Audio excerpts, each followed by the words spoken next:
Secretly recorded from deep inside the bowels of a decommissioned missile silo, we bring you the man, one single man who wants to bring light to the darkness and dark to the lightness. Although he's not always right, he is always certain. So now, with security protocols in place, the protesters have been forced back behind the barricades and the blast doors are now sealed. Without further delay, let me introduce you to the host of HuttCast, Mr. Tim Huttner.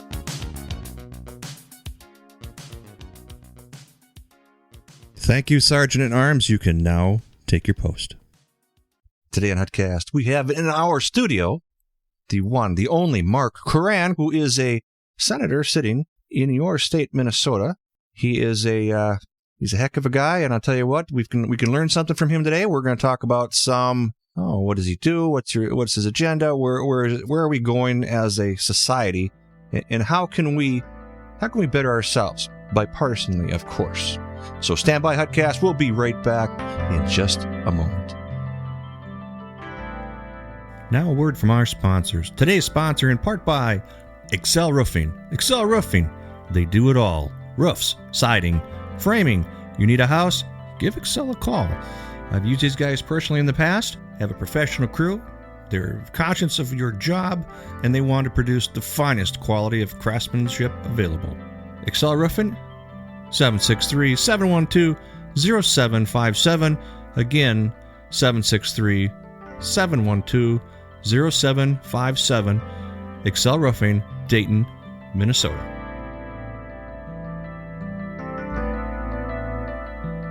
Welcome back to HuttCast. Senate District 32 is our guest today, Mark Koran. And Mark is a sitting senator of the state of Minnesota. And we can learn some things from him. Mark, why don't you tell us about yourself and what you do? Hey, Tim. As you said earlier, I'm State Senator Mark Koran, represent Senate District 32, Chisago and Isanti counties, located about 40 miles, actually located exactly 40 miles door-to-door from the Capitol to my home in the city of North Branch. I'll be darned. So, Mark, you fly the Republican flag, and we've had Democratic senator on here just a little while ago, and John was a great guy, and you know what, you guys, you sound bipartisan. I appreciate that, but let's dig into the nuts and bolts of this deal here. So, with what's your agenda? I mean, what do you want to go for while you're in? Well, I think it goes back to the foundation of what brings us there in the first place. And so we all have a career. We all had a long career, just like Senator Hoffman. And we have interests. And so my career has led me I spent just under 18 years at the Minnesota Department of Revenue. We created all the state's electronic tax filing and payment solutions. We were the first state in the nation to do it, along with the IRS, when it didn't exist anywhere. Probably the most transformational thing they've done in 100 years. At the same time, I worked 10 years at a lumber yard, Knox Lumber for those people in Minnesota. Night supervisor, chief problem solver. I remember those. It was my stress relief. But nights and weekends, I was also a computer operator for 6 years at the Health East Hospitals in St. Paul, Minneapolis. And I owned a small business for about 6 years. I quit all that in 2000 and went to one full-time demanding job in the private sector. I left government. And my career was selling business process outsourced solutions into government. And so what that was is a variety of things, computer software solutions, services, premise-based computer systems, IVR systems, you name it, to outsourcing entire agencies. And what it did is that background gave me a priceless experience on government. What government is and why we get what we get. And so and then you add with the other aspect of your private life as being afflicted with paying attention to all things political or how our government performs. I've learned to brace my inflictions, have gotten involved and likely, be the person to stand up and hold them accountable regardless of where I've lived, at cities and townships and at the county level, you name it. And that's what brought you here. Most of us don't plan to be here. but we are blessed to be here. And with that background, my entire goal is it's about what we get from government. Because at the end of the day, we have to prove that people get great value for every dollar they pay into government. And that's a really hard, it's going to be a long drawn out process, but most people have no idea what they actually pay. They really don't know in the totality of what they pay. They could see, they can track those things that are obvious, a tax rate, a sales tax, 6.38%, or, and with all they can see that, but they really don't understand the total cost of government. I would argue that the direct taxation at corporate level, income tax level, and all them, that's just one element that's visible. Most still don't know what they pay. Unless you're self-employed and you're paying a portion of it yourself, you understand that. But the regulatory piece of government, that's a hidden tax that's baked into every single product and every single service that we consume and receive, and or a company that we provide. And I would argue that's probably 2 or 3 times greater than the direct tax. So for me, mine is about, we've got to make sure we get everybody to understand the value. When they believe they get great value, people are willing to pay more if they want. One, we deem it's the proper role of government, but we need to make sure that they understand. And I believe I have the ability or the knowledge, which is unique, to put us on a path to achieve that. And that's what's going to drive everything I do for as long as I'm blessed to serve. I follow you quite a bit out in the world, and I'm on your feeds, and I pay attention to what's going on. You're very active in the community. Absolutely. I only do what I believe I expect of everybody who represents me, and it's the funnest part of the job. The one thing I'm poor at is I don't post probably more than half of the area of the things that I do in the community or all around the state. We represent a district, but we serve all of Minnesota. Mm-hmm. And I'm very active. I've learned to embrace my afflictions. And so I go all over the state, and especially in St. Paul, Minneapolis, being born and raised in St. Paul, to try and to bring our message or to provide an alternative voice from what they're used to hearing. And again, it's my view, but it's a pretty common sense approach about why people feel frustrations with government about, the number one thing I hear is, government's broken. My whole theory is I don't think it's broken. With that, Mark, well, I get it, and we thank you all for not just your area, but everybody's involved. So if you're in Bemidji, or if you're in St. Paul, or wherever you are, you work for the people, and that's what really excites me about tonight's podcast. Now you were in Grand Forks, 4 hours ago, 5 hours ago? Yeah. You made the trip. We were going to do this next week, but you sacrificed your Friday night because we have some hot irons in the fire that we need to talk about in Florida. Yeah, absolutely. So I was up there, spoke to, I think it's just about 100 people that got together, and there's so many people that have come out because of the heightened awareness of the issues at the federal level and mandates and the economy and all of those things.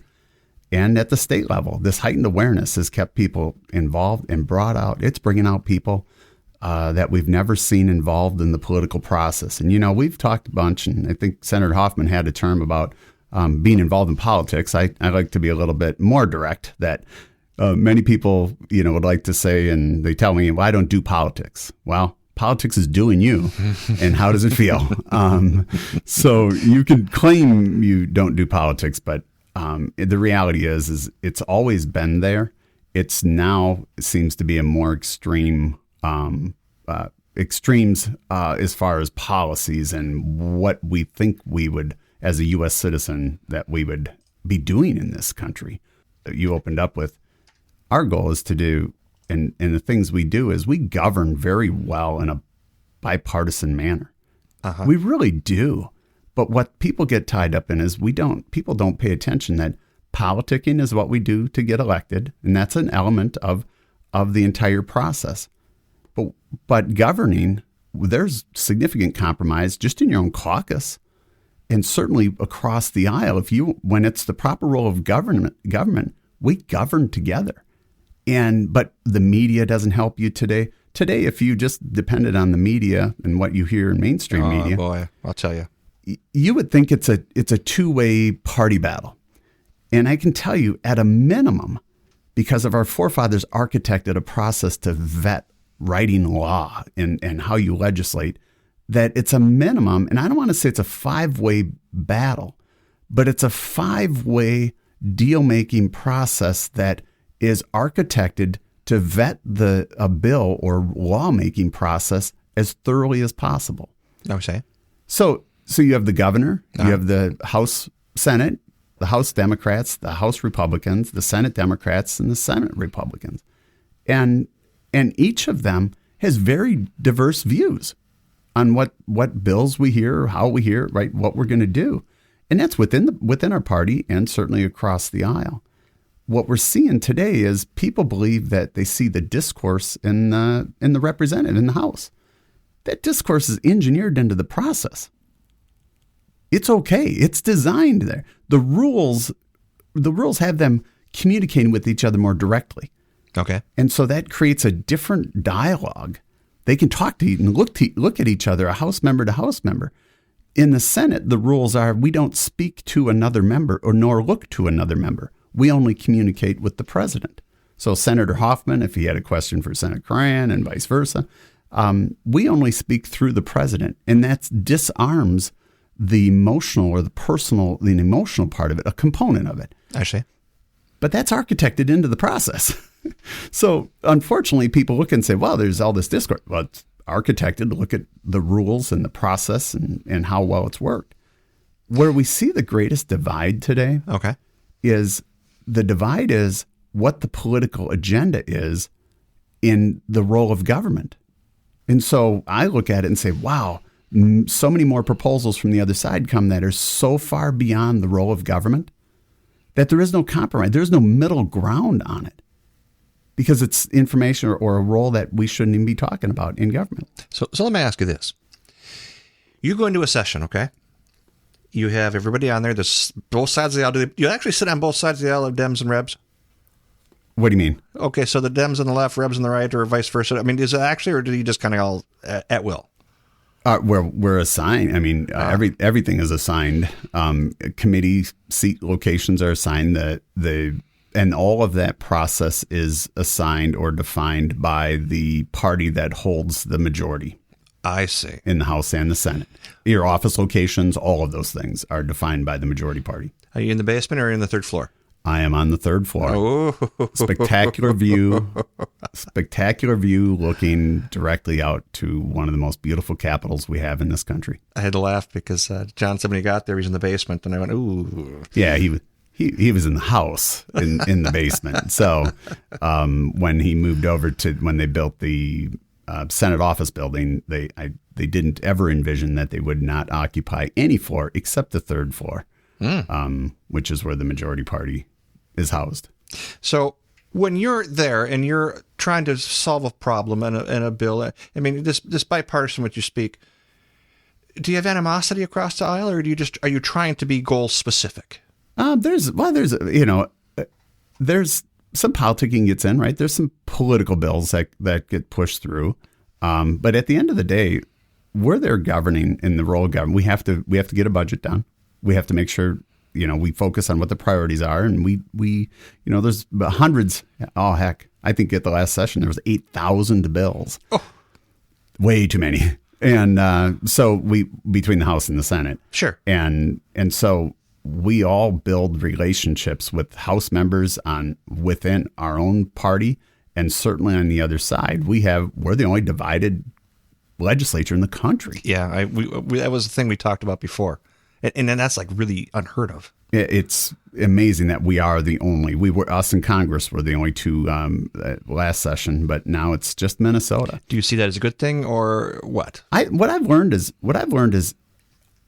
We had the majority by 1 when I was elected. It moved to a majority of 3 because of Senator Lori took a position in the administration and special election. We ended up had a takeaway seat during a special election. But I've also met with many people from Hawaii and Montana and who have super majorities. on both Republican and Democrat. And when they're both in the room together, you should hear them complain about not being able to get anything done. Okay, so let me pause you. Tell people what a supermajority is if they don't know. Supermajority is you have the composition of your House and Senate is in a position to override, is a two-thirds, typically it's two-thirds majority to override any gubernatorial veto. So the legislature, the House and the Senate can write law with or without the governor. So that sounds dangerous. It does, but one would think that it was the panacea. When I've attended a couple different events that had the House, Montana and Hawaii. Okay. And it was amazing to hear them. If you didn't even know about party designation, you would think they're identical. And you would think that they were operating with a 1-seat majority. And what I learned is that our 1 seat or a small majority requires you to govern and work harder within your caucus to make sure that you bring people along, to make sure that there's more challenging, or we call the purple districts, that feeding some red meat base or certain political agendas could put their seats at risk. But to govern across the aisle, it really makes everybody work harder. And so I think having bipartisan representation and or mixed, we've shown we can govern. Again, when it's the role of government, we work through those issues, and people think the sausage making process is ugly, but it's actually architected into the process and engineered by our forefathers, which were astounding for the period in time in which they created. Right. Provided it don't get canceled. Well, yeah, canceling's a whole nother topic. On the politicking side, right? On the governing side, we get our job done. And right now, though, the greatest challenge is the whole COVID, or the House is not operating in person. And I got to tell you, this process is not designed to operate in a remote environment. And so the effectiveness of having, we depend on a lot of state personnel. They're not accessible. They're not, they're just not accessible. So what would take 10 minutes to talk to 3 people to get your answers now takes you 3 days and a round of professional voicemail tag. Oh, jeez. And so it's very, very difficult in the environment we're operating in right now. Now, if you remember, right, I told you about our coverage. We are all over the world. We are in 40 countries. We're pretty big here. I mean, and that's not big fish, little pond type thing, okay? What would you tell someone in another country about our system versus what you know about theirs? I mean, let's say we pick Germany as a parliament, and what would you tell those guys that we could do, or we could learn from, or do better than? Well, I like ours. People would argue that ours is limited to a 2-party system, and many look to say we should have a 3 or multi-party system. Well, you then ultimately end up with a very fractured. You have more caucuses. And that can happen, again, supermajority states, appears. But we've had many people, unfortunately, that don't understand our own political process that, we should have more parties. Well, we are not a parliamentarian system, and so you don't have that alternative representation or the alignment of the resources by the various or the multiple parties. So I like our system. I think our forefathers were, geniuses to be able to architect and document at the time, and a couple hundred years ago. Quite a thing, isn't it? It's astounding, and they've documented what is human nature, gathered, and probably hasn't changed in thousands of years. But to articulate the Constitution and the cause and effect of what will happen if you do this or you don't. Sure. Oh, for sure. And so I like it, but I think. For us, the greatest challenge and what brings me or drives me every single day, it goes back to the real fundamental. What are we getting from our government, and why does it function the way it functions? And, I've told you, everybody will look at our government's broken. And I argue vehemently that it's not broken. It's designed to produce poor results, or designed to produce the results we get. Oh, sure. And they're poor. Okay, let's change this up a little. All right, so we've talked about us versus Germany. Let's talk about us versus Australia. Now, you're a big 2A supporter. That's an awesome, awesome thing. I'm a Class 7 manufacturer, so I'm pretty much 2A as well. But in Australia, when they come up to us and they see us shooting guns, they see, everybody's got one on their hip. They must think we're like the Wild West cowboys. And yet they can't have them because of their government. I mean, what do you say about that? What would you tell those guys and say, look, we do this. It's in our Constitution, period. Very few people have that as a right. But I think it's so critical because it protects all of our other rights. When we talk about, we're being branded as, the Wild West, that just purely hasn't happened. But it is a fundamental right as we cherish all of our rights. Not yet. No, I know. But look at Australia. Think about, they're out tackling somebody. They've shut down cities. They've quarantined. And they've set a goal, and their government is punishing their citizens. Sadly, you don't see a lot of resistance, or at least doesn't appear there's a lot of resistance. And so this totalitarian environment, and that they're just going to decide and dictate. You and I have a friend that, has in the racing world, there's some Australians that come up here. Mm-hmm. And for them to go back to stay in some government-run shelter for 2 weeks when they land stateside. Right. And then they have to go, when they take the flight to their actual home, they have to spend another 2 weeks in a government facility. It's extraordinary to think about that, the destruction of the freedom of man and the human spirit. And that's the one thing that our Constitution and our country provides. It's hard to hold down the free spirit. It really is. You have to starve them, punish them, kill, and murder to do that. And look what they're doing. They're doing just that in countries all over the world. And I think when you think about it, it's just human nature. It just goes back to human nature. What our experiment has been is the Constitution is the foundation, and a common set of beliefs and law and order has provided for the greatest opportunity for man to achieve and to refrain from any one person taking over a swath of territory, and operating in a nefarious environment to take and abuse. But we see it every day. I think that's what our criminal justice system is. Those that want to victimize and that human nature aspect of it, that's what we are seeing. It's just human nature. Why our government functions the way it does. But I can't imagine the crushing of their spirit. And that comes with the economy, the desire to produce, the self-worth of anybody that lives there. Those are all issues that feed into our need and our mental health. And as humans, we're all born the same. We're all born with crazy special abilities. It's just finding them and being provided the freedom to act upon it. And enhance them, yes. Bring them out. Show us the world what you got. Yep. So, yes, the Australian guys, we get quite a bit of show down there. They're listening. I can see the downloads. Thank you, Australia, for giving me your time and energy to listen to the show. But you just sometimes you gotta cut the rope and say, guys, how do you do this? Because we have a Second Amendment, you don't. And I understand when Australia was first brought out, it was a colony for, well, it was a colony for England that they didn't want all their lawbreakers, their people, and they sent them down there.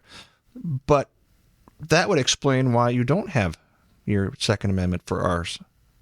And that makes a lot of sense. Yeah, it does. But the outcome right now, boy, it's horrible. I just can't imagine living in that oppressive environment. It's incredible to think that we take for granted these freedoms on the backs of soldiers. That's how I believe. Yes. And well, let me rephrase this. You have the ability of freedom because of the backs of soldiers.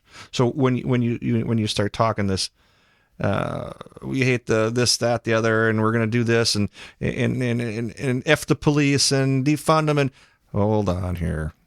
You have that right because of someone did this. The privilege and you think about all of the things that we deem as kind of the ill will of the country today is all a result of vast prosperity and the privilege to have the free speech, which is protected by our military from all of those around the country who would love to attack us and are attacking us on a regular basis. But the freedom to do that, yes. The freedom to the First Amendment, to speak stupidly and or otherwise, is a great privilege. But our vast prosperity is really what has brought the hardships or the challenges that we see today. Nobody's suffered a hardship here in 70 years. Right. And they forget, and they don't study the past, so therefore they're condemned to a future. And look where we're at. We're trying to rewrite the history of the past. And we're cancel culturing, and we don't like you, so we're going to put our hand in front of your face, and you can't speak. We're going to shut you off. Where do you start? You're free to agree, and now that the opposing view are to not have what I think is a healthy skepticism. I think that was almost the foundation of a constitution, wasn't it? To have healthy skepticism of government and to limit its role in your life. Very much limited, yes. That was the foundation. But today, think about it. Our attorney general today is going to deem a group of people who've now started to show up and pay attention to their schools and the school boards. Here we go. And you went there. Yeah. And think about it. They're going to deem them domestic terrorists, but they're not going to deem Black Lives Matters or Antifa, which was a group that was allowed to operate and be created. And think about it. And I look at just in Minnesota, our current governor and our prior governor, enabled them. They created a favorable environment for lawlessness, calling for the dismissal of any charges, what they called them, what was that term? Mostly peaceful protests? Mostly, except for when they burn and loot and steal. Well, they had a bad day. Yeah, and that's the part that people look at, which, again, we live in this instant society that, well, the unfortunate George Floyd killing, that's terrible. And the riots that ensued that we allowed were even worse. But when you look at the crime and the stats, we start hearing year over year. Well, what about from 2010 or 10 years ago? We were on a trajectory of lawlessness long before the George Floyd incident. For sure.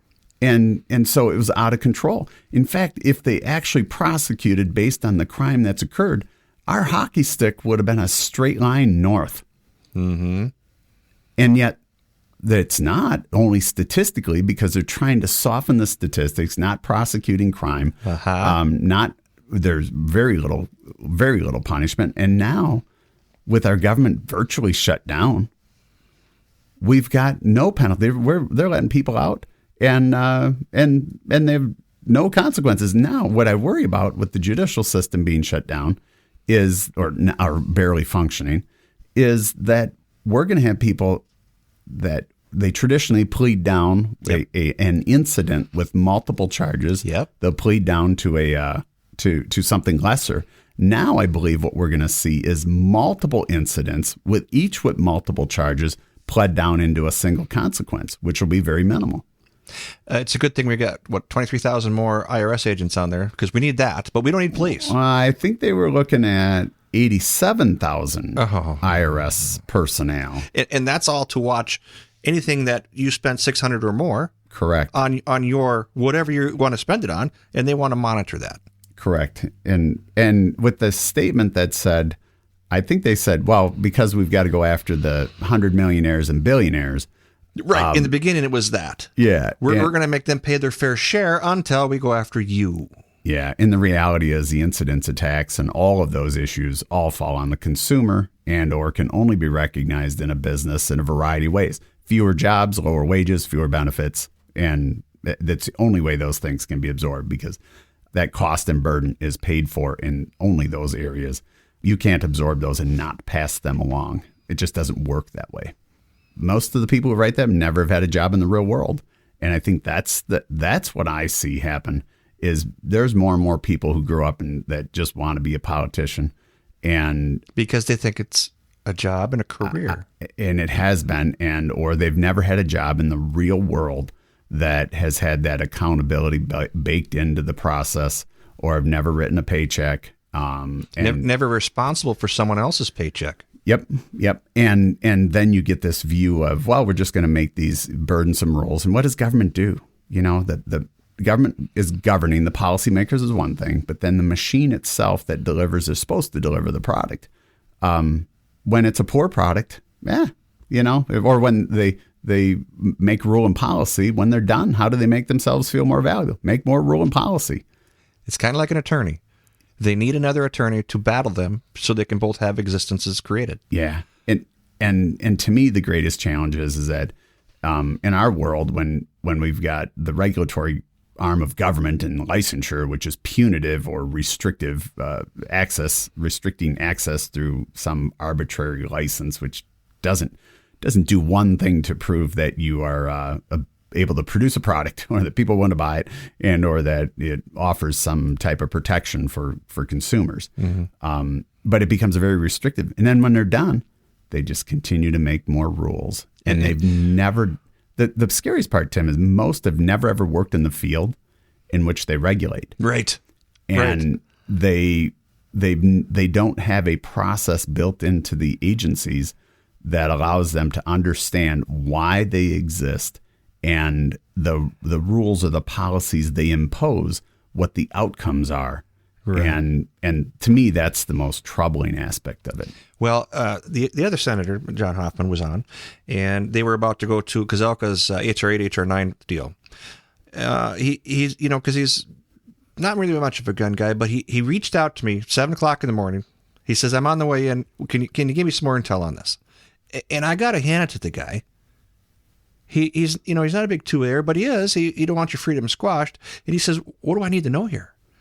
And I went, "You know what? Well, I'll take the time, and we're going to have this conversation," because it was mind-boggling for him that what we had to go through to get a 2A gun to do whatever you want to do with your Second Amendment. So, having taken the time to just ask someone who is in the industry, the business, to go ahead and bring this home for you is a win. Yeah.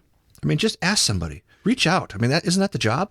Yeah, well, and reaching out is one, and actually that's probably one of the I'm a process guy. So in this role, the greatest thing is to see industry, product, service. When I see somebody that just who's so busy because they got a great product, great service, and a well-run company, I get excited. But to see the operation or the manufacturing, and then to see the people who make the tools, who make the product, that is the best part of this role. And then to understand again, as a process, all of the dependencies and interdependencies, codependencies in which they have just to produce their product on a daily basis. And if any one thing is whether within their control or outside of their control, can have a dramatic impact on their ability. And it's their money, it's real dollars on the bottom line that matter. And that's what drives the ingenuity and the innovation and the constant monitoring of the market in which they operate within. It changes so dynamically. And again, very different from our government, which consumes a massive amount of our resources. And we really do depend on them to provide some critical service. They don't have a single bit of naturally occurring corrective action when they get their jobs wrong. Okay, you said the magic word there, critical services.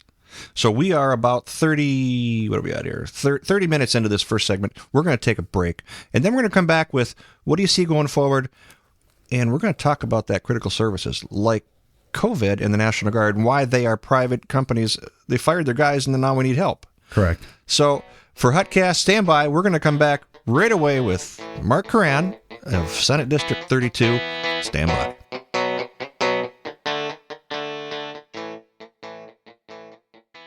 We hear a lot about air quality these days, so keeping your indoor equipment running clean and efficiently is important to your health. The experts at Dependable Heating and Cooling in Coon Rapids have been servicing the Twin City areas for more than 25 years. With the latest and most efficient technology available, they will repair or replace your equipment and keep your indoor air healthy and comfortable.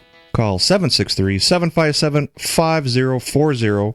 Our team of experts is standing by, waiting to help you with all your indoor needs. Mention you've heard about this by listening to the HuttCast podcast, and you will receive a $50 off any repair. That's Dependable Heating and Cooling. 763-757-5040. Dependable Heating and Cooling.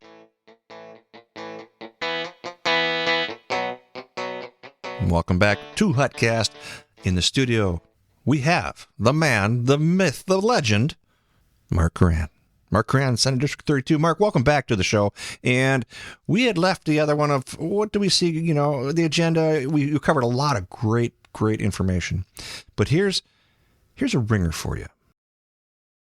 The National Guard is being deployed to replace the people in some of these nursing homes, hospitals, whatever they need them, because a private firm, a company, a United or whoever decided to, you will get the shot, take the jab, or we're going to replace you, we're going to delete you, and then we're going to ask our government to bail us out. What's your take on that? Yeah, there's a few things with the challenges of COVID. Is we've all heard about the mandates, which they say aren't mandates, but work out to be real mandates. And there's two aspects that are really important today. And one is hospitals.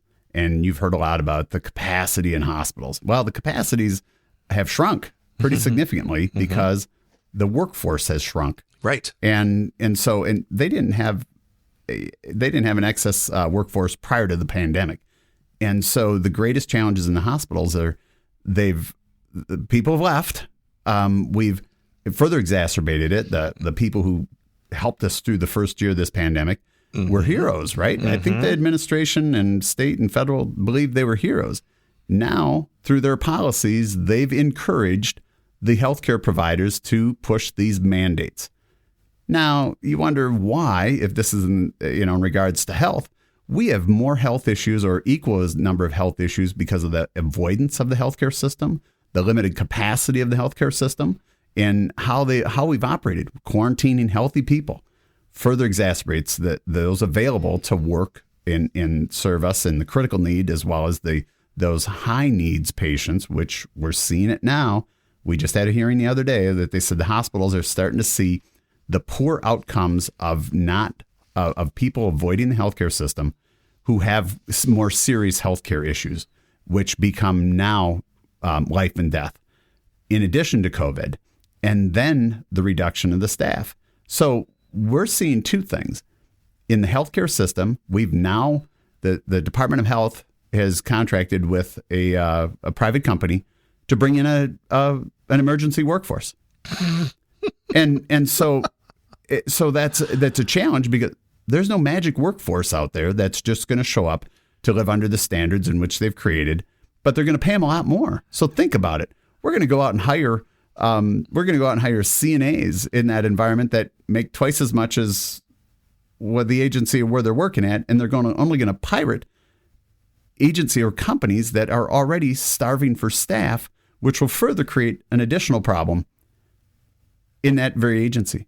So and it's crazy. So those are some of the things about, are we using every aspect? Is this really about the medical science of how do we deal with the pandemic? Are we looking at every issue? I think we've had a little conversation about, we know the vaccines are out there and they work.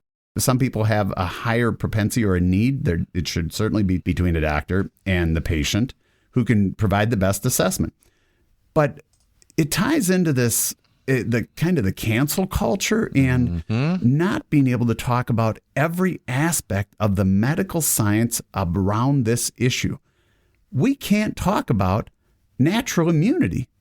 And that's the herd immunity, right? And who has natural immunity? Now, to make the best decision for the workforce, for everybody, based on your comorbidities, and have you had, whether you knew you had COVID or not, did you contract it and you had no symptoms, you were asymptomatic, and then thus do you have antibodies?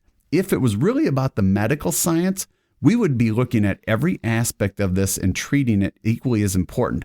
But now, if you bring up looking at all of those aspects, you're seen as a denier. Nobody's denying COVID's real. Nobody's denying that. Certainly not. That it's havoc, and certainly on a population that has many comorbidities, and certainly our elderly populations hitting them far more. But I just read a study, 42% of our children from 5 to 11 years old contracted COVID, and the vast majority were asymptomatic, and they have antibodies in their system right now. Yes. And so then it leads you to believe the skepticism. If you can't talk about it, you're being crushed and shut down. You're being cancel cultured. Then you can only say, well, then it must be the political science which is driving every aspect of the decision making.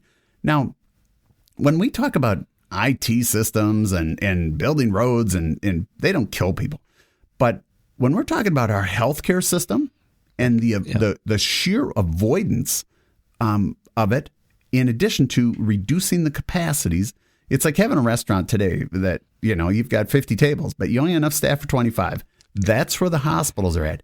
And now it's rolled over into the other aspect is nursing homes and group homes.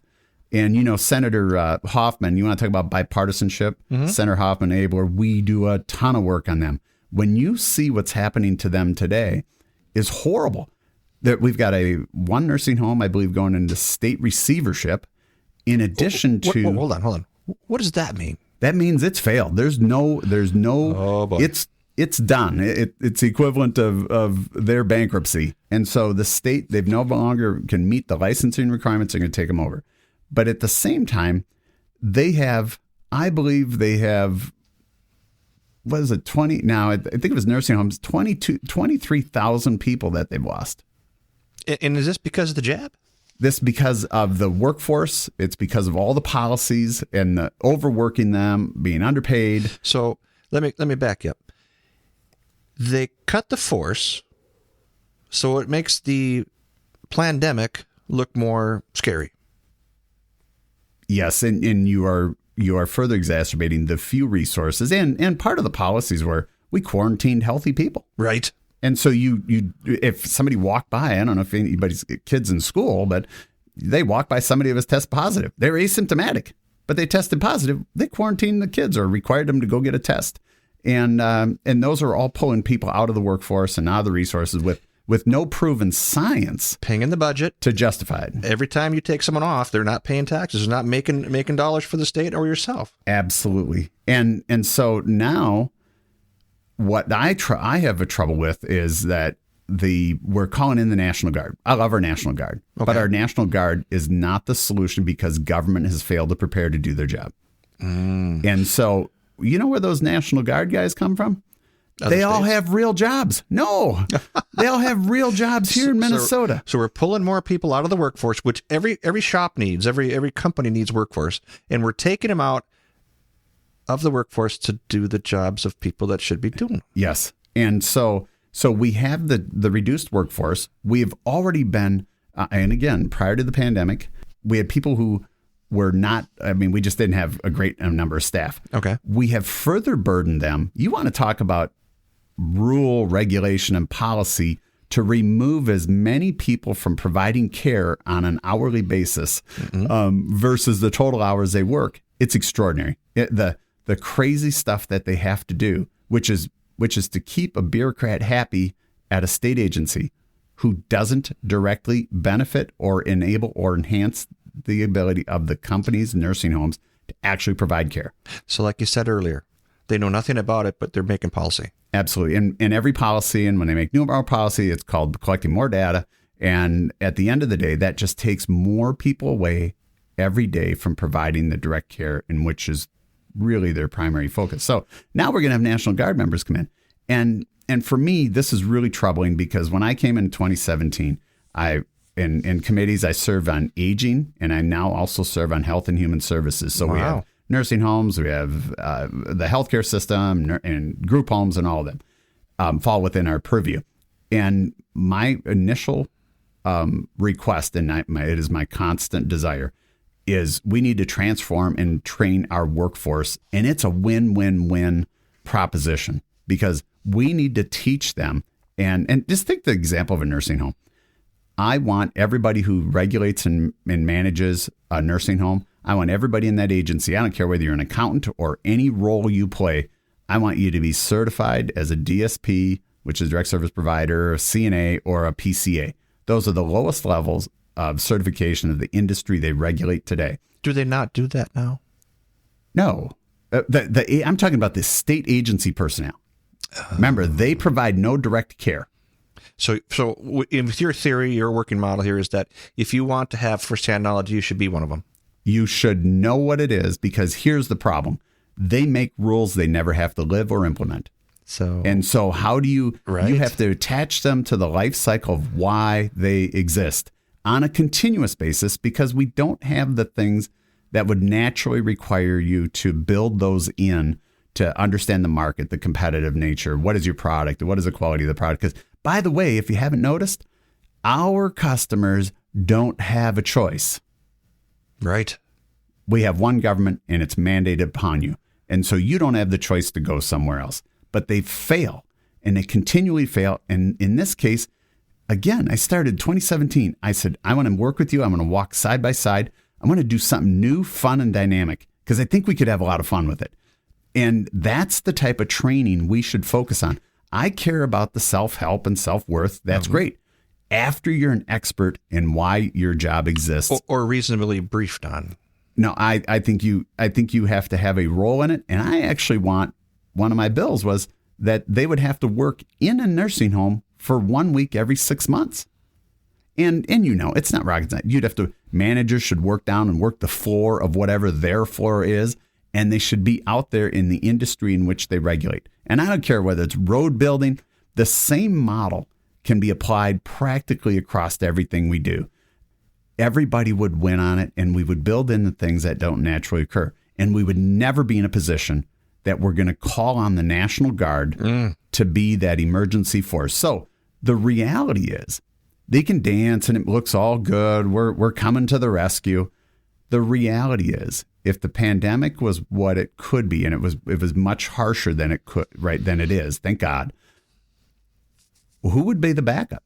Right. Who backs the backup? Nobody. There'd be nobody. And so we've got almost 16,000 people between the county and the state Department of Human Services who don't provide any backup, nor do they plan to. And yet there's crazy stuff. So in the nursing home, we have stopped because of all of this. We gave them a waiver on fingerprinting. It seems silly, kind of seems benign, but they don't have hours and time to spare. We waived it for 18 months. The system hasn't collapsed. So I would say maybe we got to revisit it. The Department of Human Services went out and hired a new fingerprinting company who's not nearly as accessible or has all the functionality of the old one. Again, a further burden placed on a private business who provides nursing home services, and they don't have the spare time and the hours, and nor do they have 3 weeks to schedule somebody to get fingerprinted when they're hiring somebody new. They're gone. And the old guys will know more than the new guys. Oh. And then they got to bring up the speed. How do you do this? What do you do that? And I would imagine that the old guys are pretty PO'd, that the new guys are taking over their turf, so they're not going to help them. Yeah, but I don't even know if it's that. They have so few staff. They're just literally every manager. There's very few people in a nursing home administration. They're all on the floor. Okay. Everybody is, because they don't have a choice. And yet we have 16,000 state employees that we've already paid for, right? We pay all their benefits, all their wages and everything. So now we're going to hire another company to come in and try to hire emergency workforce. Again, further pirating from all the other companies that are in the same situation. Group homes are just as bad. And think about nursing homes take care of our precious and our elderly. Right. Group homes take care of our disabled. And it's critical. And again, it goes, even if you're not in home, the PCA is a personal care attendant. If we manage it so poorly as we are, there are people that depend on them to show up, or they never get out of bed. I'm sorry, but I have a zero tolerance for that. The crazy part, Tim, the only bipartisan thing that I see this governor doing is he doesn't meet with most Republicans or Democrats. I've heard that. Do you know? And I know Senator Hoffman would be in the same boat as I am. So we share those things. But we're nothing special, right? As a state senator, we're just your neighbor before we're elected, and we're just your neighbor after. But we're blessed. But we're blessed to be here. But you can't get a meeting with the governor. Right. And doesn't that sound stupid? And they have such little respect because he needs us. And in this case, Governor, if you want more of what you want, you need me. And I want to help you get there because I want more. It doesn't matter whether it's housing. Our policies today provide 40 to 50% fewer housing units for the dollars we spend. So, and that to me is unacceptable. So it's like, you need me, but you cannot get a meeting with this guy.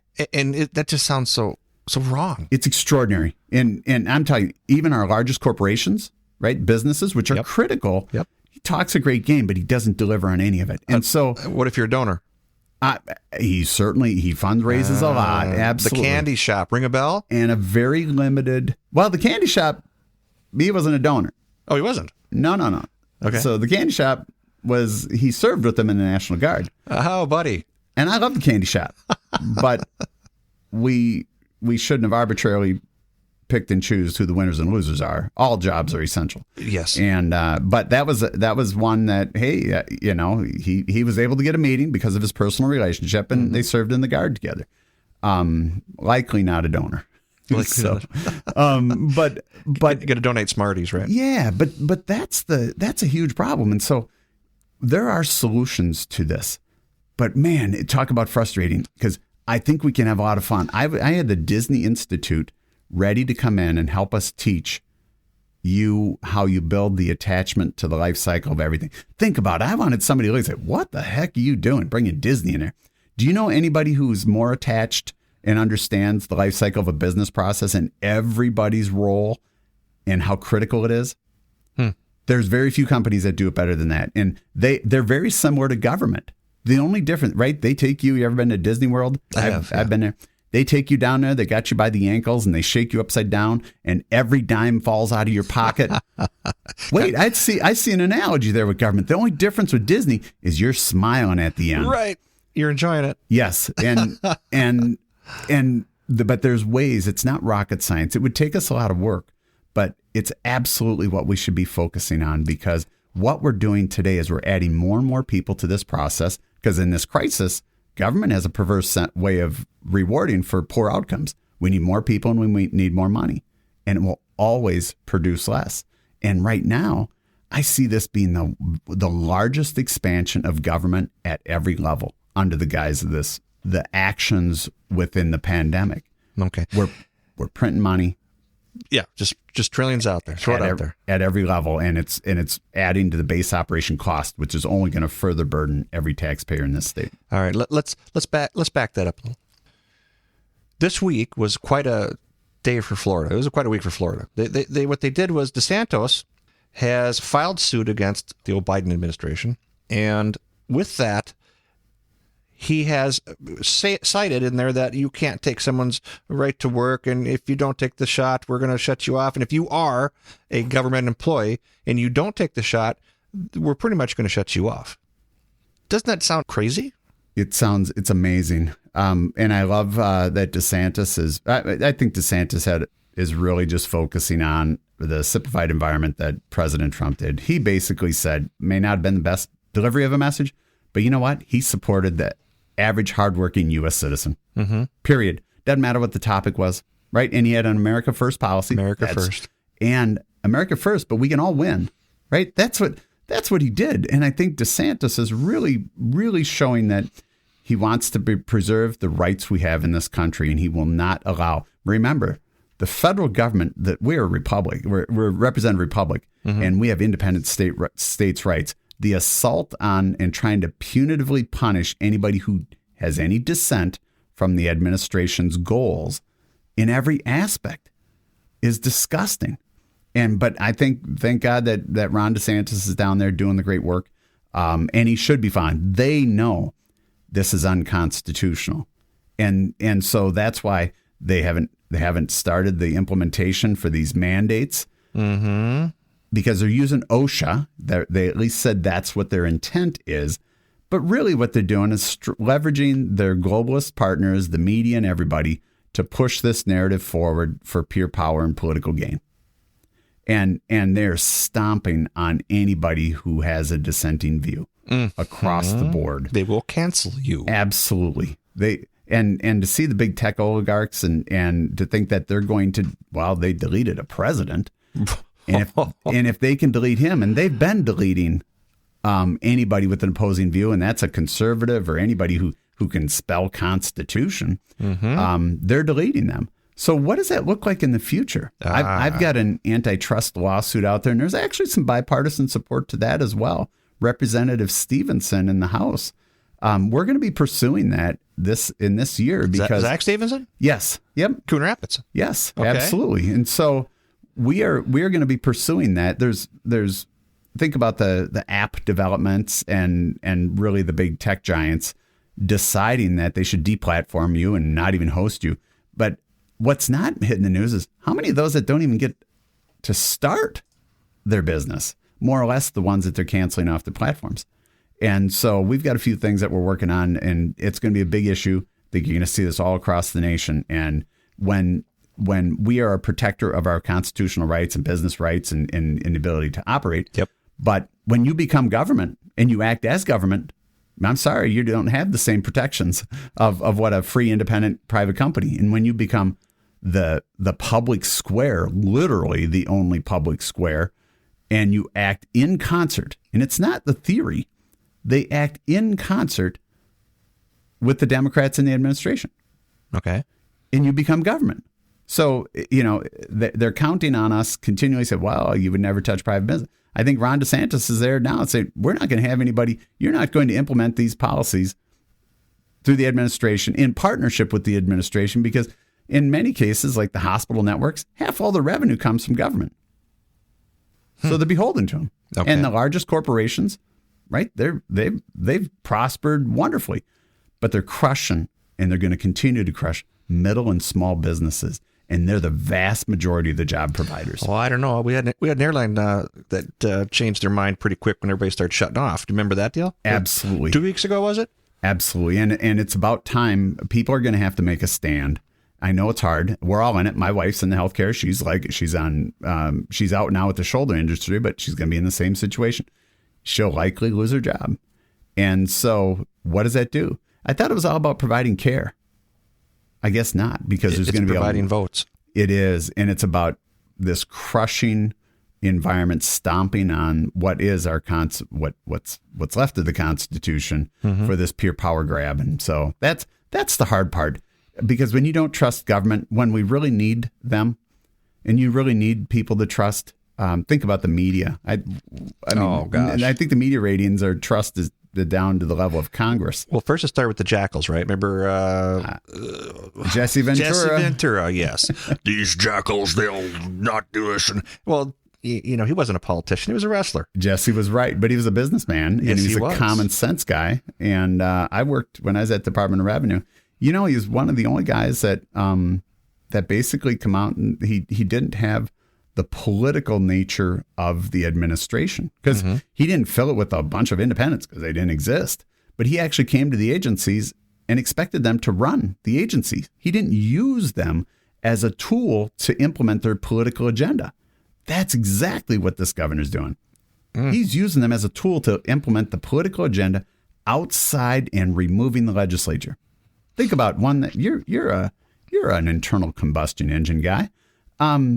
The California emission standards. CARB standards. Do you think 94, 2000 or tier 90? Which one do you want to talk about? Yeah, the current, implementing California. But people don't even understand what this would do is implement California standards, and they'd say, well, we wouldn't automatically adopt any of the new enhancements. Yeah, sure.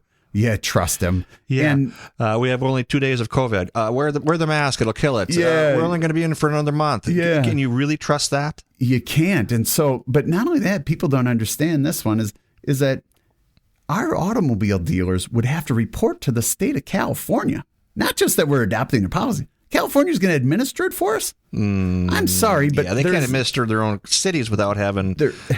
Look at Pelosi's district. Holy crap. There's not a single thing I want California doing for us. I've never seen them be the leader in, boy, I would love to do what California's doing, but I also don't trust them. Mm-hmm. So we're going to have proprietary sales information, make and model and vehicles provided to the state of California?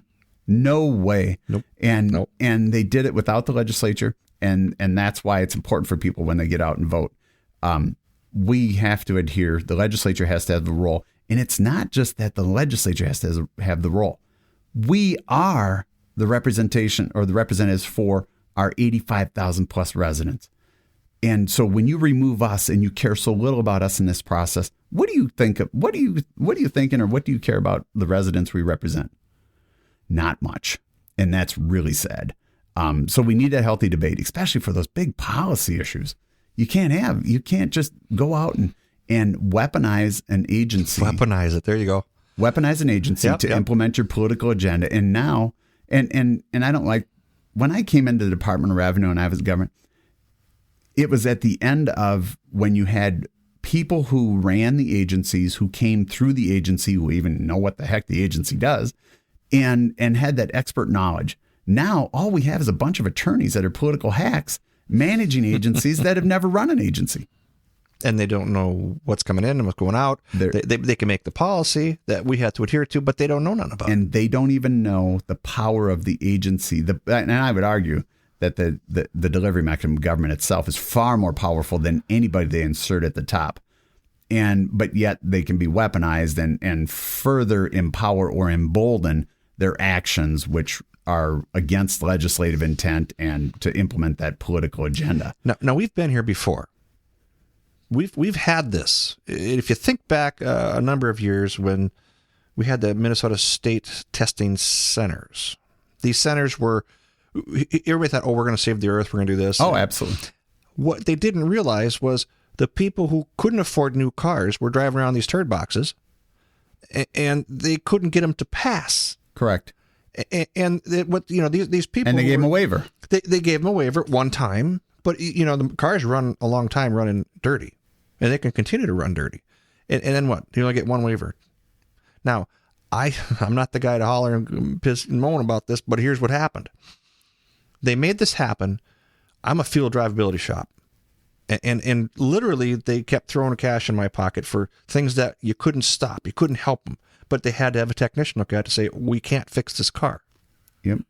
And then they went from that to cars for clunkers. Remember that deal? Oh, absolutely. I'm dumber for participating in that. Yeah, we all are. As when you look at the economy and what it did, and again, the unintended consequences are always far greater in these when they try to artificially screw around with the market. And think about when they implemented the emissions testing before you could get your vehicle tabs. Right. And of course, you couldn't get your vehicle tabs there. You had to go somewhere else. It's like, who do you think we are? Puerto Rico? In Puerto Rico, their processes are so screwed up that they don't trust their agencies with the money. You have to go pay the bank.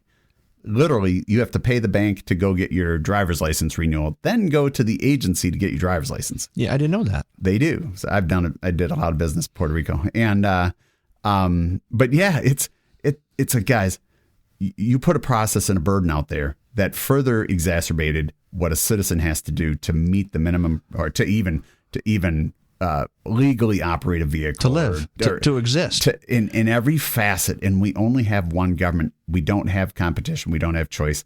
That's why I'm completely driven to, we have to change how we deliver this product so people know if it's a waste of money, right? In our IT projects, MNLARS was one of them, the motor vehicle registration MNLARS system. Still a problem. What the problem is the outcomes of performance when government has error resolution or transactions that don't process automatically. Okay.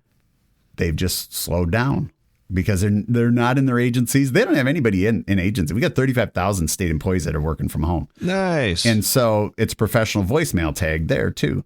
And so the outcomes of the performance are poor. So we have to wait longer. It's like, guys, we all have real jobs. You're only open when it's convenient for you and 8 to 5, not for people that pay your taxes and have real jobs. And so, but it's a theft of your labor and it's a waste of your labor, but it doesn't kill anybody. Okay. When they waste or those same poor outcomes are applied to the real reason for government outside of national security, roads, and infrastructure is our children are disabled and our elderly. And when you see the poor outcomes on that poor delivery mechanism, it's horrible.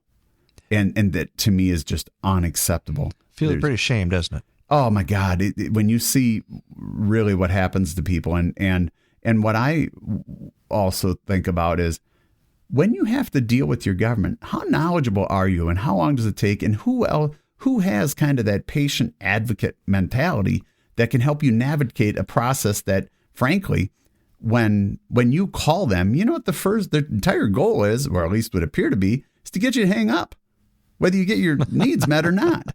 Frustrate you. because where else are you going to go? And so I worry about our elderly. I worry about the disabled. I worry about the people. We invested in the nursing home or the elder care area. We created, I think we added 10 ombudsmen, a staff of ombudsmen. And so tell the people what that means. What that is basically an advocate. So they're the core advocate to help, and they're really good. And again, we have to grow them because the government's failing. So, and again, I would hope they work their way out of the job. And Cheryl Hennon, who runs it, is got a great attitude. She would love to work herself out of a job. And I get it. And she really would. But we put 10 people there because it's so complex that people can't navigate the basic function of government to get their critical needs met for the very purpose of government. That's just a sad statement. So as long as I'm, again, blessed to be there, that's what we have to change.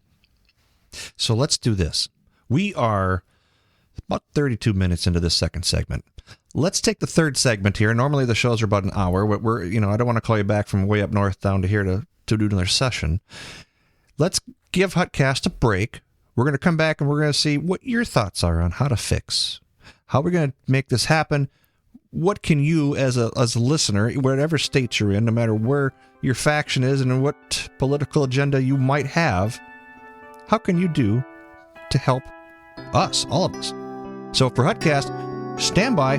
We'll be back in just one moment. In today's busy world, staying healthy and alert have become essential for those of us who want to get the most out of ourselves. So before you reach for that energy drink, ask yourself, are you really giving your body the best? If you want the energy without the jitters that commonly come from today's most popular energy drinks, then reach for something better. Reach for Super Fuel. Super Fuel is made by Casmo Incorporated. Super Fuel is a healthy boost. Super Fuel is made with vitamins B6, B12, and taurine, that is a amino acid that aids in weight loss and protects heart tissue. Beetroot powder and other healthy ingredients that will give you a quick, healthy boost. Make Super Fuel a great tasting, low-calorie addition to your daily regimen. Super Fuel by Casmo Incorporated. It can be ordered by visiting our website at www.superfuel.me or calling 833-383-5912. That's right, Super Fuel by Casmo Incorporated at www.superfuel.me or calling 833-383-5912. Super Fuel.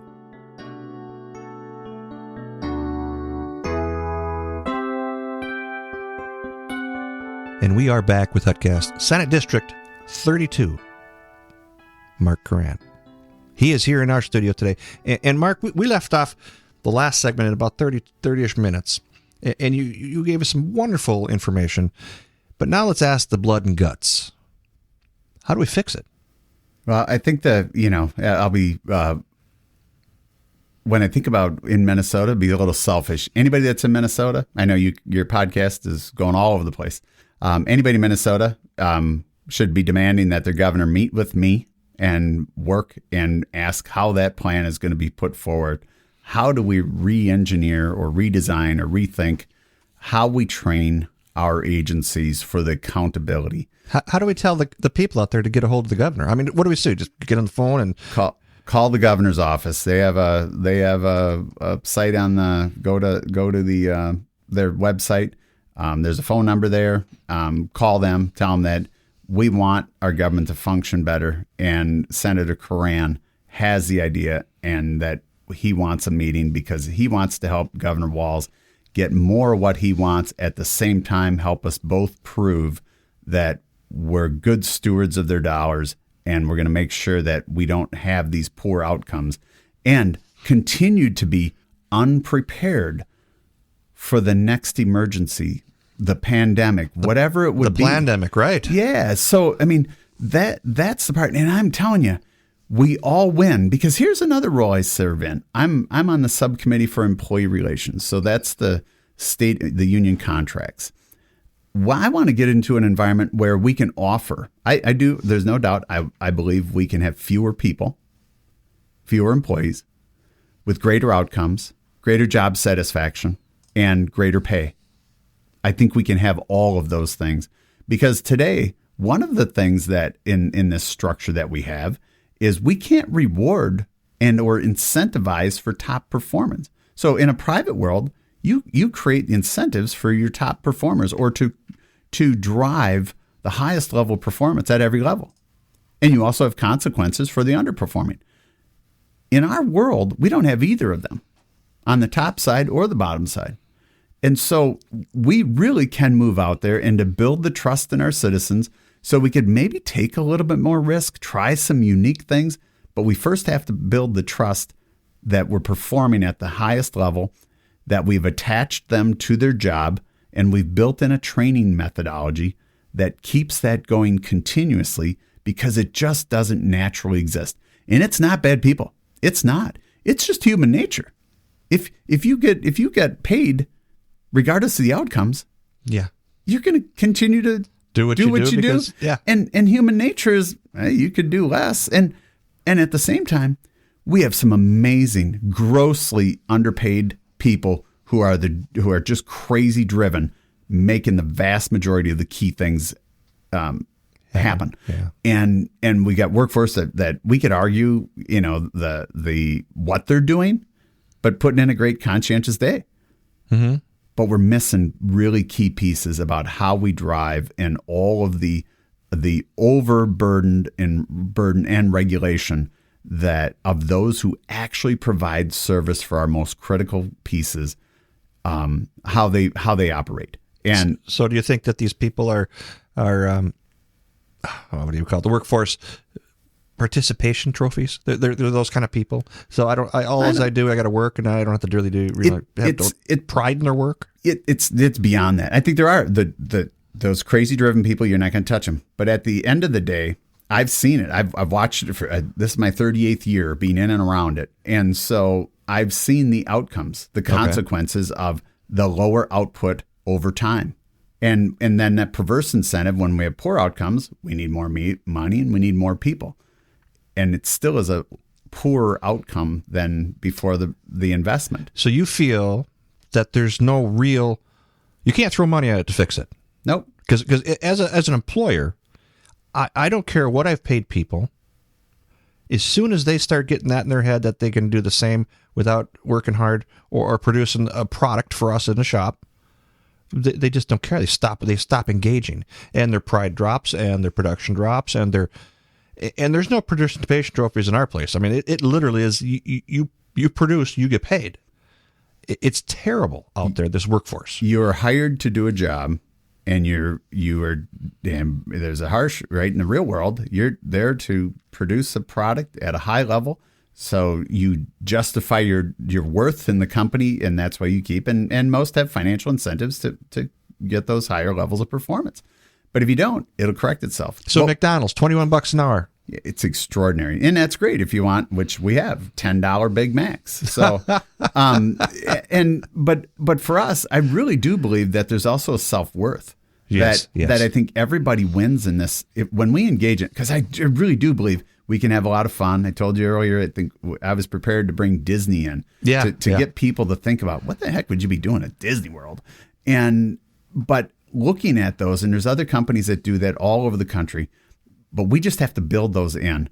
And I really do think that we could do it, have a lot of fun, but we'd really have the attachment. If you're making rules that you never have to live by and you never even understand the outcome, and except for a license and regulatory piece where you're going to come in and punish and fine somebody. Well, you can punish and fine somebody. Is that actually a corrective action? You feel good. You felt good. Did it improve the outcomes of the people who we serve? No. It goes from daycare to you name it. We've got so many regulatory pieces. And the real goal of regulation is to make sure that really was about a fairness doctrine, right? To make sure everybody's got taxed at the pay no more, pay no less, that your neighbor's paying their fair share and you're paying your fair share. Fair share, right. Yeah, you know what I mean? And our whole motto is always pay no more, pay no less. And, that's what a Department of Revenue person would think. But that's really about kind of a level playing field. That's really what government does in that regulatory piece. We've gone so far over the top in the licensing and then the punitive actions we take that further exacerbate a business's ability to function and have a desire to grow and bring great jobs into this state. All of it's tied together. So why try hard when you can not try hard and get the same number? And then we have this woke culture. Oh, did you go there? We did. And so now you went there. I was ready to go not to go there, but now we're in woke. Now we have, I'll give you one example. The Department of Transportation now has 13 people. I think the last count was 13 people in the Office of Diversity and Equity. There's an office for that? Well, in each agency now. We're adding hundreds of people in this role that really have no measurable outcome the day they start. Because the only thing because think about it. You talk about the systemic whatever. Yeah. In government, it's the fairest hiring. We've had affirmative action forever, right? When I left revenue in 2000, affirmative action would require me to go past the top 200 qualified in the civil service or whatever exam it was to be able to interview the first one. So we were always looking for the equality of the equity of based on race, religion, whatever it was. But now, so think about it. We're adding more people to a system that claims it was unfair. Well, then wouldn't that be everybody that currently worked in the system? And even wage inequality is hardly possible. You start, it's a scale. You progress based on time, not based on performance. So years of service, regardless of your sex, your gender, whatever it is, your made up gender, none of those things matter. And yet they'll claim, well, there's great disparities. How could that be? You would have had to purposefully and willingly act against a person of color or a person of disability. You would have purposely. So you're telling me you've acted that way for the last 30 years? Well, then I think you should all resign. And so now we've added people. So what they're going to do is adding people to watch people. And the only outcome could be they're going to create unnecessary lawsuits, removing more people from actually doing the job they were actually hired to do. Like our police department. Yep. But hire more people to do the job, and yet and drive lawsuits. Litigate everything you've got. To solve a problem that didn't exist. And in an environment that it could hardly exist with the union, the structure, the pay scale, the time, years of service, and all those things. So that's my worry, is that we've gone in and every day we worry about how many things can we do to make you feel good. Yes. And it takes you away from you're there to perform a job. I want you to feel good. Yep. I want you to have self-worth. I want to be able to pay you at the highest level. And I want the greatest level of outcomes and the attachment. And that's what it's going to take. I know it's possible. And I'd love to be on the front side of it, working with the governor and the administration. Believe me, everybody who comes in and everybody who hears the Koran rant, I've been consistent since day one. The Koran. Yep, the Koran. And so hey, I'm copywriting that, everybody. Yeah. The Koran is on the HuttCast podcast show, HuttCast. You've heard it here first. But that's really that's what we need to do. And I know Senator Hoffman, when I talk to people about really what it is, that's what we have to focus on. And I would argue that occurs in every level of government. Now, the closer you get to people, the township, when you're actually standing across you got 4 feet between the table and the citizens you serve. Yep. You have a much greater level of accountability. And that happens. I sit on EDA, and you are literally face to face. Yes. And so you have the accountability, but our government has become so disconnected, yeah. Inaccessible. We now function at the state level, much like our federal government has functioned, based on proximity and accessibility. So if you were the guy to want to fix this, I always tell in my shows, I told it on Hoffman's show, I said, look, you're out there. This is your government. It will get you politics wise if you don't engage yourself. And when you're young like that, the last thing you want to do is have time for this. Even some of my buddies that are my age, I don't have time for this. What are you doing? If you don't engage, you get the government you deserve. This is not my coin. I didn't coin this. But listen to what those words are. If you don't engage, you're gonna fall victim to the people who are making you the victim. And playing the victim is easy. Yep. Don't be the victim. Engage yourself. I don't care if it's at school board. I don't care if you're the PTA, the church, whatever it is. Get off your ass and engage. Tim, we share that same value, and so for me, your total quality of life is really determined by local politics. Oh, for sure. And so your cities, counties, townships, school boards, and now I'd argue too, as well as county attorneys and judges, we have to do a better job, and you have to participate. And right now, I think I hate the gross overreach in the schools and what they're doing, and every level, but it certainly has awakened a large group of people. I think people started to see. Have we woke the woke? Well, no, I think we've woken the taxpayers, the citizens who out there who really are spent all their time. You run a business, hiring people, creating jobs, working jobs, running your family, and all those things. But there's been an industry that's been created over the last 35 years that's grown. I call it the industrial complex of all things political. Okay. And its fuel is dependency. Right. And so when we talk about government, its fuel is dependency, and it wants to grow itself. And so any way it can hook you, get you, capture you, the education system, right? We get kids categorized.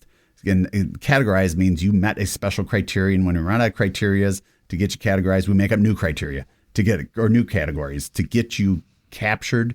And once we have you captured or branded, we never let you go. And that was a big push a long time ago. Yeah, and they've just perfected it. And in fact, I joke about it, but they ran out of, right? ADHD was probably the last big piece. But you know what? They ran out of them. So what did they do? They literally have created a categorical called the defiance disorder. Defiance disorder. Tim, you know what the definition of that is? Negative. I know nothing about this. It means you don't like the word no. Oh. But it's now a categorical, and you can get special funding for it. And so no's costing me money. Yeah. So we can we say no money? Yeah, you wish. But that's really what drives us. So it goes back to there's an industry, and the other part of that industry is non-profiteers. All those going to help us solve the ills of the inner city and all over the place that don't do anything except further exacerbate the problem and grow a greater need for more non-profiteers and more government money and more. And its industry lives on it. And there's a whole group of people that once they capture you, they don't want you out of their grips in any way, shape, or form. So they've got control. Does 1939 Germany ring a bell? Exactly. So, but it's a kinder, gentler one. Oh. It's not kinder or gentler or compassionate. I feel better. Thank you. And did we say no then? No. Yes. I don't know what we're saying. To shield so many people from, consequences of decision making. And we have this nonstop of the equity and all those things. And the reality is that the only time you add race is for the race baiters and those that want political gain. And the reality is decision-making, who you're born to, and kind of the environment, the structure, and all those things. It doesn't discriminate. Your destiny and socioeconomic status doesn't discriminate. The same decision-making, that same environment, it doesn't discriminate. Now, we could have a larger population and be impacted more or appear to be impacted. But when you look at it, the only reason we add race to it is for the race baiters out there. And that's been a huge problem. But I still think we have great hope. I want our governor. I think everybody should step up. And here's the part people should do. You just showing up to a city, county, township, school board meeting brings a level of accountability that they just haven't had. I don't care if you're at a township, voting and making policy directly in front of the people you represent, your neighbors, brings a level of accountability. Just showing up. Now, showing up, educating yourself, and participating brings another new level of accountability. Triple win. And when they don't do, and you finally believe you elected people who shared your values, are they acting on that or not? Mm-hmm. And then it's time to step up and run and replace them. It brings a level of accountability to make sure that they reflect the values and the needs of the community. And it's very powerful. You show up in a township and 5 people show up, you're like, oh my God, what road did we screw up? And or 5 people show up anywhere, they'll wonder, what the hell is wrong? Yeah, and they got that look on their face like, oh, crap. Now who are these people? You see a lot of chatter go on behind the whatever table or podiums or wherever they're at. But it is critical that people show up and take the time. In a group, if you look at people, you talk 2 people, they talk, it's okay. You put third person there, you get that wild card. You put the 5, 6, 7, whatever it is. Yeah. And when you get those people together, everything changes. The whole dynamic of the meeting changes. Yeah. So again, like you're saying, engage yourself. I know a gal that she's on Hatebook right now that she's being barred from her critical race theory and the kids taking the jabs. Yep. They barred her. They silenced her because this organization, this school board says, we're not going to have this conversation. Right. Whoa. Well, that's that's the other part, Tim, is that when you show up, like I said, show up, but realize that almost every city, a township has a referendum opportunity. So you can put things on the ballot. You can go out and the thing I don't like is this disgusting trend. And it's occurred for a long time because people, only a group of people are very active, show up and govern you. Mm-hmm. And the residents really haven't paid any attention. And now that they do want to pay attention, most of them have, well, you can't speak. You can only speak. What's a school board? Where the hell was that when Mankato or somewhere? It said, you can't speak to us. We're not going to respond. Yeah. You can't talk about anything that's not on the agenda. It's like, well, when else are you available? Oh, we're not. Right. Sorry, we're not going to do that. But I would argue in townships, you have the ability with a pretty low threshold. If you want to change something, and I would argue that, townships elections are in March. Okay. Who knows that? So less than 5% of the people actually vote in the township, which is again, the most important determination of your quality of life is your township. And very close to you, yes. Yeah.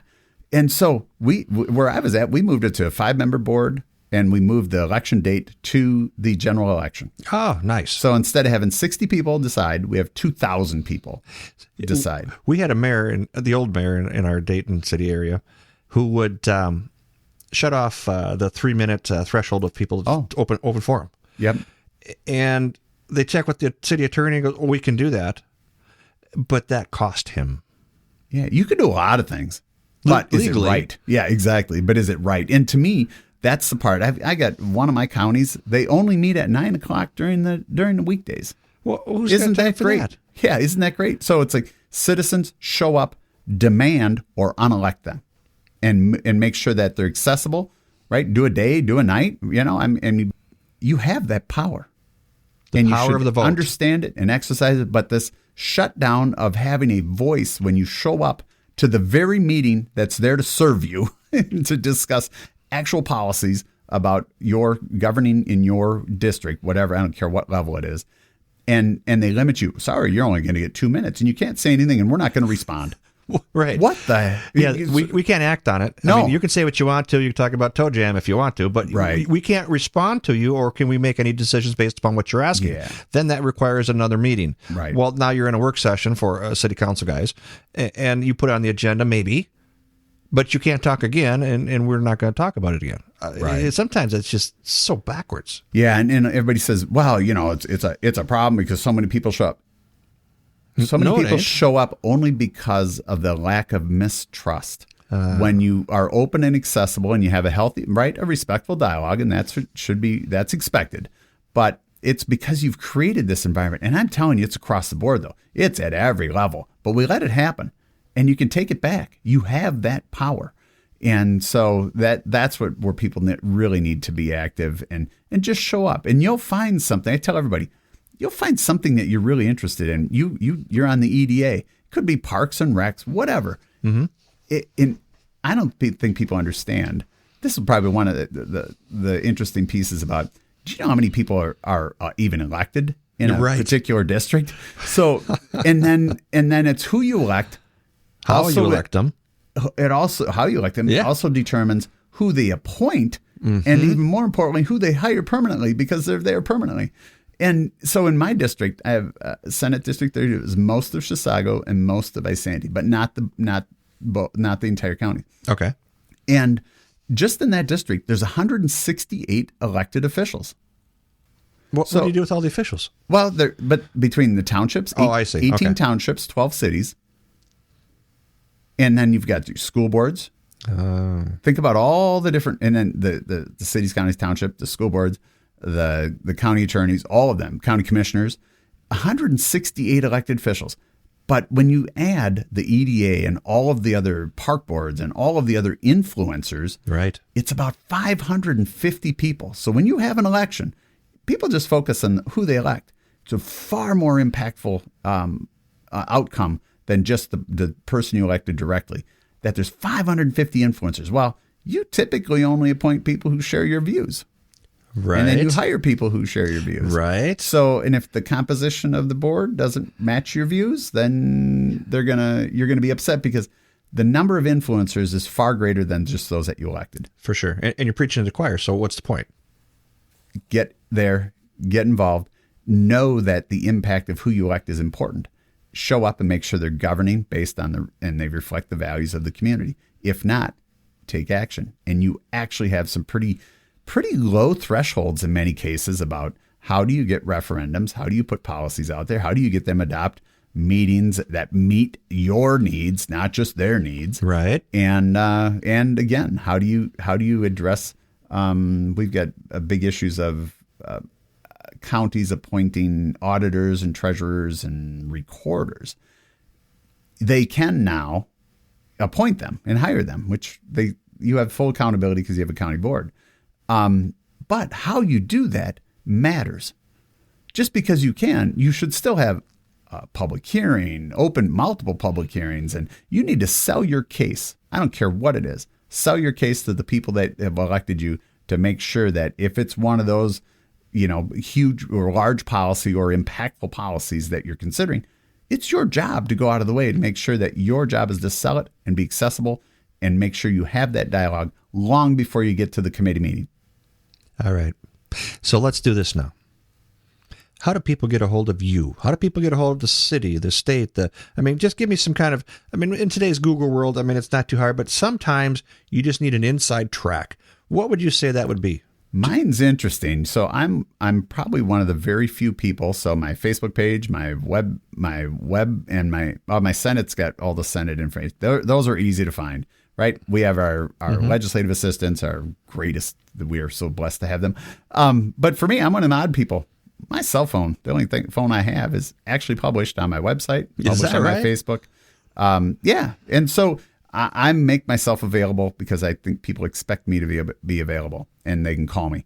And I prefer that, I prefer that. Some people will text message you, direct email. My email address is out there. My campaign stuff all rolls into my personal email.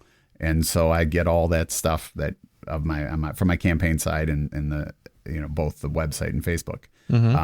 But yeah, unfortunately, you do need the internet to locate almost everybody. So, but I do, we attend, I love doing what I'm doing. I'm blessed to be here, and we work really hard.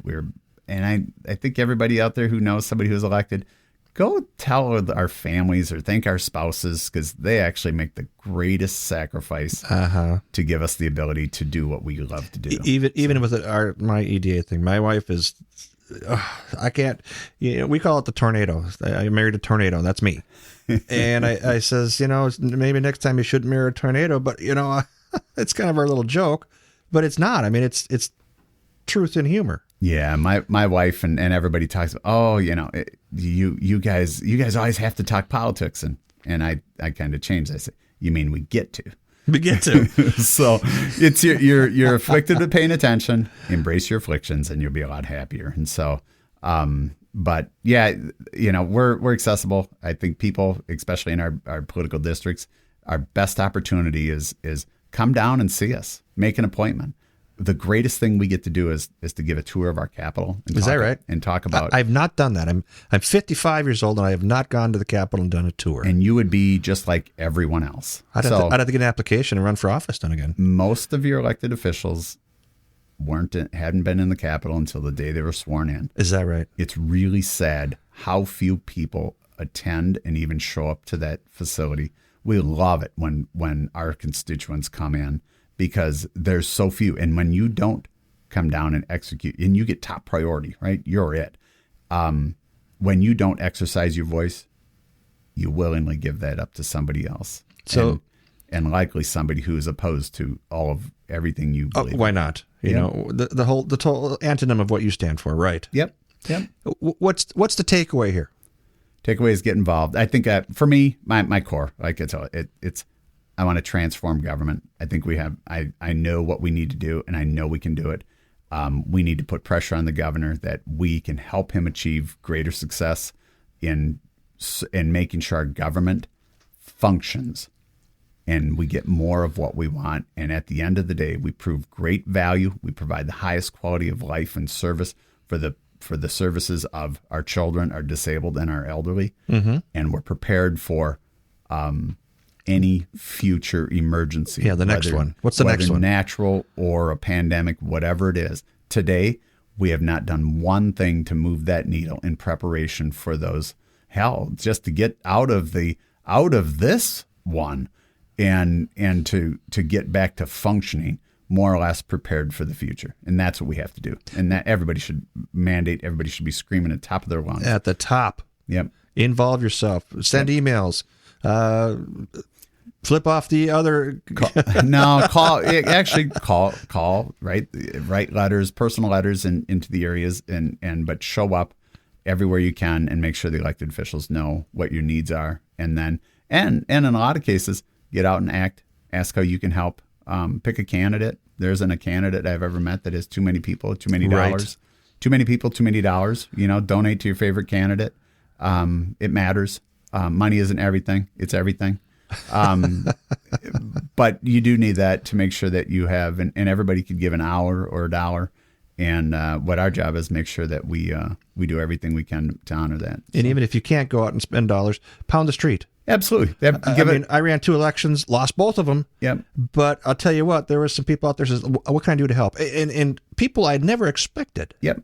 They said, some people who were against my opponents I was running, I want to help you. Yep. Well, okay, obviously the other guy made him a little more upset than me, but yeah. How do you not help out? Yep. Those are the things. So reach out to those candidates, get behind them, and there's a lot of fun. You do a lot of fun things, and just having accessibility. It provides you the ability to meet and talk to the people that are running to represent you, that currently represent you, and that's important. So you want to, and it's not about undue influence or anything, but you have access, and it's the best way we can share information about topics that are important to you in a most effective way to communicate. Face to face. And I remember the first time we met. We were at Butch's birthday party. Yep. And that was in, what city was that?